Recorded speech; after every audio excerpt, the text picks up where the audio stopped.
Welcome to the latest climate podcast. Here are today's top climate news stories. In Australia, the Liberal Party is undergoing a significant change in its climate policy amid ongoing debates. Energy spokesman Dan Tehan announced that the party plans to abandon its previous climate strategy, suggesting a fresh start is necessary. This shift has led to a flurry of activity, with 4 meetings planned over the next 2 weeks involving both the Liberals and Nationals. The goal is to resolve disagreements before Parliament's final session of the year. While challenges remain, this effort reflects a proactive approach to addressing climate change issues in the country. In the United Kingdom, Rachel Reeves is planning to introduce a pay-per-mile tax for electric vehicles, which could add an average of £250 a year for drivers starting in 2028. This new charge of 3 pence per mile aims to balance the revenue loss from traditional petrol and diesel cars as more people switch to electric vehicles. The government believes this system will create fairness among drivers, since petrol and diesel users currently pay about £600 a year in fuel duty. With over 1.3 million electric cars on the road, this initiative could significantly impact the future of transportation. Lidl has proudly opened Ireland's first net-zero energy supermarket in Maynooth, Co-Kildare, creating 32 permanent jobs and investing over €10 million in the local community. This innovative store generates all its energy from renewable sources, featuring a large solar panel system and energy-efficient refrigeration. It is designed with sustainable materials, including recycled concrete and timber, setting a new standard for eco-friendly retail. The store also includes a community garden to support local biodiversity. Lidl's CEO, Robert Ryan, emphasized the store's role in aligning commercial growth with environmental responsibility, showcasing how sustainability can drive economic success. In Budapest, Hungary, in 2025, the World Health Organization and European nations united to enhance water, sanitation, and hygiene in healthcare facilities. Experts from 12 countries discussed how strong wash systems improve patient care and health resilience. While some nations made progress, challenges remain, particularly in funding and data collection. Notably, Ukraine continued modernizing its hygiene systems despite conflict. The meeting emphasized the importance of integrating WASH with gender equity and climate resilience. With a collective commitment to improve policies and infrastructure, the goal is to ensure that every hospital provides safe and dignified care for all. In Brazil, Keir Starmer and Ed Miliband are attending the COP30 Climate Summit, showcasing the UK's commitment to climate action despite the absence of major world leaders like Donald Trump, India, and China. Starmer emphasized the importance of clean energy and leadership on the global stage, stating, "I won't let down future generations." Meanwhile, Sadiq Khan and Tracy Brabin are participating in the C40 World Mayors Summit, engaging with international colleagues. While some critics question the value of their travel, Starmer remains focused on inspiring action against climate change, highlighting the urgency of addressing this global challenge for future generations. Scientists are raising concerns about climate tipping points, with the first major one being the irreversible die-off of tropical coral reefs. As delegates prepare for the COP30 Climate Summit in Belém, Brazil, they emphasize the urgency of addressing these critical thresholds. The report highlights the Amazon rainforest nearing collapse and the risk of ice sheets melting, which could lead to rising sea levels. However, there is hope in positive developments, such as advancements in renewable energy and electric vehicles. To tackle these challenges, coordinated global action is essential, and everyone has a role to play in creating a sustainable future.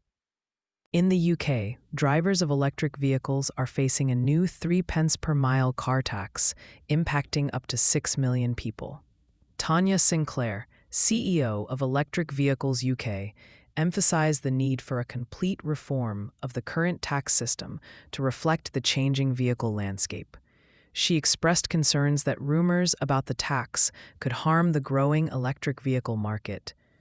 While some motorists voiced their worries about the impact on the automotive industry, others argued that this tax simply aligns electric vehicles with existing petrol car taxes. Overall, the government aims to modernize funding for public services as vehicle usage evolves. The United States government shutdown has temporarily halted 2 renewable energy projects by Engie, a significant player in the clean energy sector. This pause highlights the challenges that can arise in advancing climate-friendly initiatives due to political circumstances. While this news may seem discouraging, it underscores the importance of continued support for renewable energy efforts. Engie remains committed to sustainability, and once the government resumes operations, these projects can move forward, contributing positively to the fight against climate change. The future of renewable energy still holds promise as we navigate these temporary setbacks. Tata Motors Passenger Vehicles Limited, now an independent company following its recent demerger, is set to announce its first quarterly earnings report next week. Despite facing challenges, including a 2.5% decline in revenue and a loss in the passenger vehicle segment, the stock showed a slight increase of 0.62% recently, trading at Rs 409. The company, which includes electric vehicles and Jaguar Land Rover, is navigating the market after the split from Tata Motors. Investors are keenly awaiting the Q2 results, hoping for positive developments in the electric vehicle sector and overall performance. Inox Wind, a leading wind energy company in India, has successfully secured new orders totaling 229 megawatts from top renewable energy developers. This includes a significant 160 megawatt order for advanced wind turbine generators across multiple project sites. The agreement also covers engineering, procurement, and construction services, along with long-term operations and maintenance. Additionally, Inox Wind received a repeat order of 69 megawatts for a project in Maharashtra. Group CEO Kailash Tarachandani and CEO Sanjeev Agarwal highlighted that these orders showcase clients' trust in their innovative technology and capabilities, as the company aims to grow further in the clean energy sector. Australia's Liberal Party is gearing up to finalize its energy and climate policy after months of internal debate. Key meetings are scheduled to discuss a new approach that may ease commitments to climate targets, especially after the Nationals dropped their support for net zero emissions by 2050.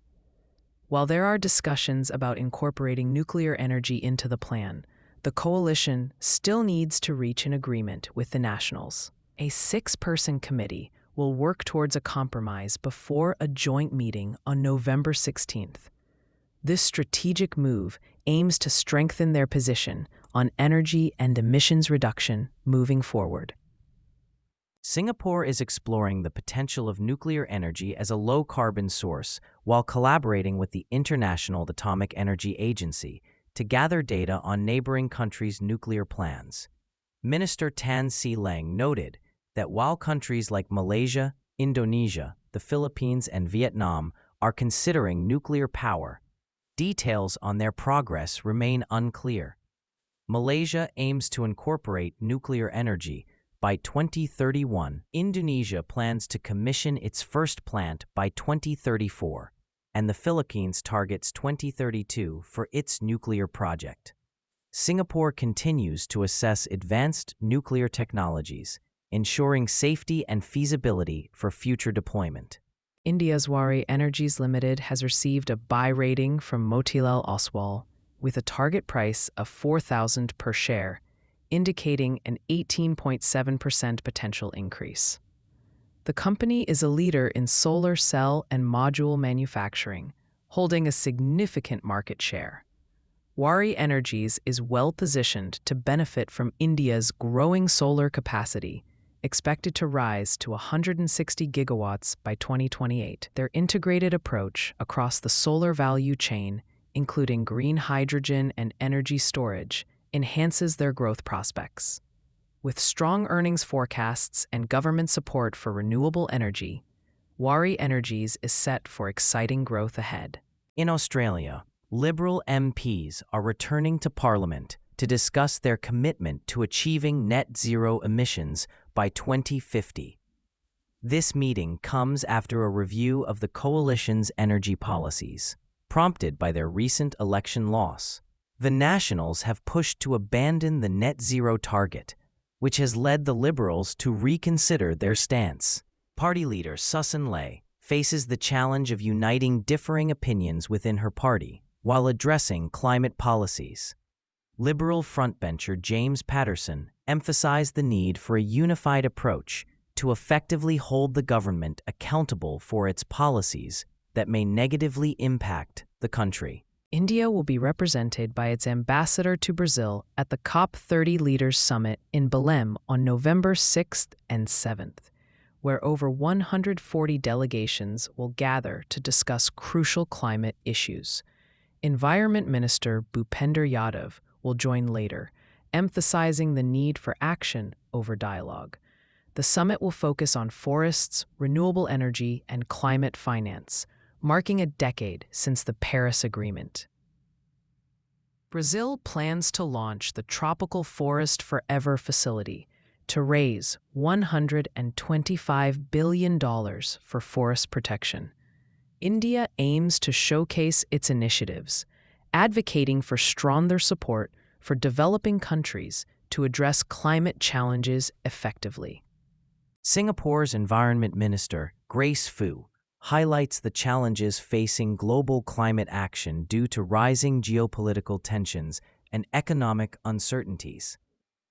As the COP30 Climate Summit approaches in Belém, Brazil, from November 10th to the 21st, these issues threaten essential climate initiatives.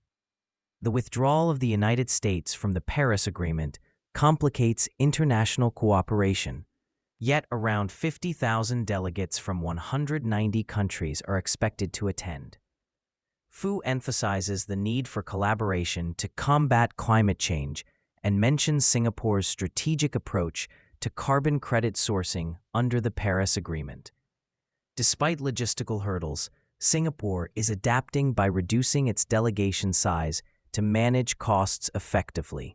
HD Renewable Energy Co. Limited from Taiwan is making exciting strides in the renewable energy sector, with significant solar and battery projects in Australia and Japan.